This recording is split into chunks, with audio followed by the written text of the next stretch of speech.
Hello and welcome to Tabletop 24. I'm Alan. I'm John. I'm Brian. And welcome to another episode of We'll Play Again, where we take a look at games we've recently got to the table with a view of how quickly we can get them back to the table and answering the question of, would we play again?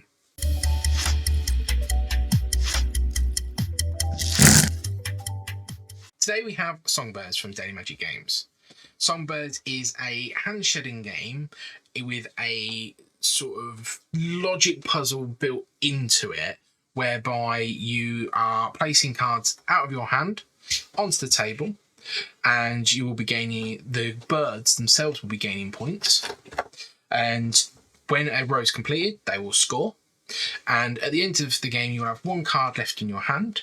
And depending upon what that card is, you will add up the points on your card and the points scored by that bird throughout the round. And you will win or lose depending upon how many you've got. So, as Brian's just done, he's played his card. We would look for the loudest set of birds in that row. Now, both the orange and the white have 6. They will cancel each other out. So, actually, the blue has won this. So, they get the 5 berry. That will go there. We continue that through until all 25 cards have been played out. And then, for instance, we will have one card left in our hand.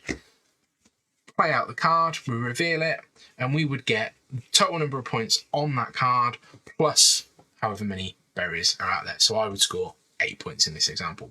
Obviously, there would be all the berry tokens would have been gone, and you'll see it from there.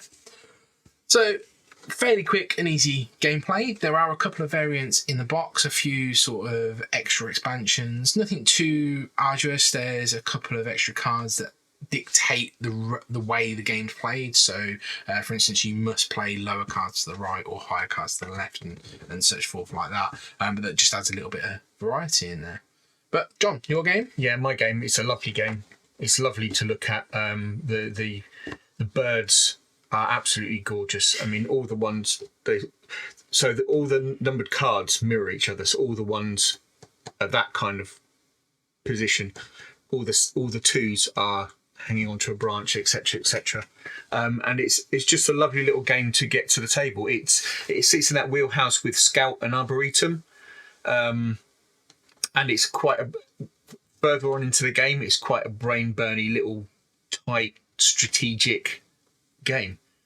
For a small box, you could see this being produced by Oink Games quite easily because it's just a deck of cards and some little tokens. But yeah, I like this. It's an interesting one. It's different from the usual Euros or other games that we play. Yeah, I think there's a lot going on in there. You are trying to force through. Do you want to keep a high card in your hand to sort of push over the edge, or do you burn that high card so that you guarantee points for that category? Yeah, so in that sense, there's a little bit of reading of the players, bit of bluffing maybe, to try to persuade people that you haven't got the highest card. Also, card counting as well, in that you've got to work out what's left in people's hands from what you've got and what's on the table. So you're waiting for certain cards to be played before you make strategic moves. 7 is the highest card, so no 7s on the board yet. So obviously the 7s are still in the deck somewhere.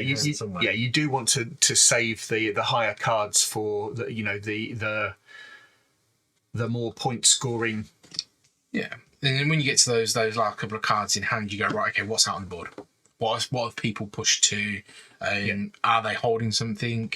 And I've played this where I've got the last couple of cards in my hand and gone, I've got 2 7s. I need to. What one do I get? What one do I use? But using that one, it could push somebody over the edge. Yeah, and it's sort of, you are playing that sort of almost game of poker with people. Yeah. There is some bluffing in this. Yeah, I think it's also mainly a logic puzzle as well. It really lends itself to people who are quite good at spatial logic, because you've got to understand what the number of points are per colour of the bird. You can block things up like I just did, where you can see why same number of same scores cancel each other out. Yeah. So there's a little bit of blocking other people if you know that you haven't got those cards. Yeah, and you can see we've burnt through a lot of blue cards now. So in the blue set, there's a 5, a 6, and a 7. does that mean that at some point it's forcing somebody to having to play those cards rather than anything else? Blue's clearly quite easily winning now, and you've got to get that fine balance between burning it or playing it through. And you can force people to play cards that they may not want to as well by overloading lines and stuff. Yeah. So again, we were overloading green. So does that force everybody to ditch their green cards, or are we holding out for something a little bit different at some point? And it's really trying to figure out. You can see we're playing the game now. It's quite engaging, actually. And that's it.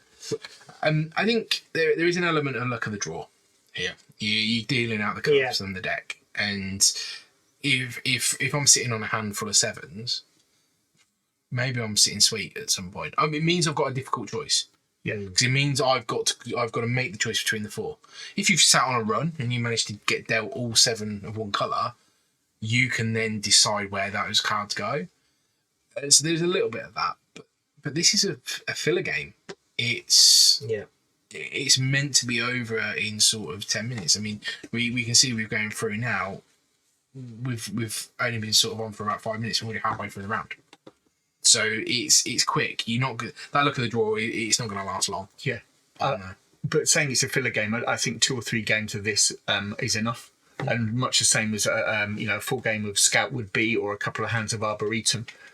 It may be an interesting games night where you just played those 3 games and just compared them, because this and Arboretum kind of do similar things, similar. And it's that same little point in the back of your head that makes you go, "Oh, what am I doing?" Yeah. So in Songbirds, obviously, you're playing out cards to the middle. In Arboretum, you're playing out cards to yourself. Yes, you've got the discard pile that you can work with as well. But there's, I think there's a lot of similarities between the two. They're not the same game, but they're very much in there. Yeah. So obviously, there's not really a lot to say about it because it's small, it's compact. Yeah. You're playing out the card. There's a lot of tactics in there. It's simple. It's elegant. It looks lovely. Lovely. Yeah, the design is just. The cards are just top notch. You could see these being like gift cards or something like that. There is that kind of lovely artwork. So as for, I'd play this again now. We are playing it again now. Yeah. You know, it's just one of those little filler games that when it comes out, I'm always happy to see it. I'd play it again soon. I always like seeing this cover table. I enjoy playing it. It's just a nice palate cleanser almost. It just short and sweet, and you can see where it's going.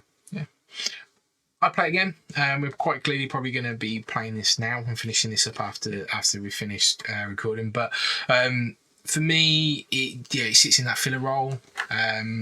I think it's safe to say at the moment my game of choice is Scout.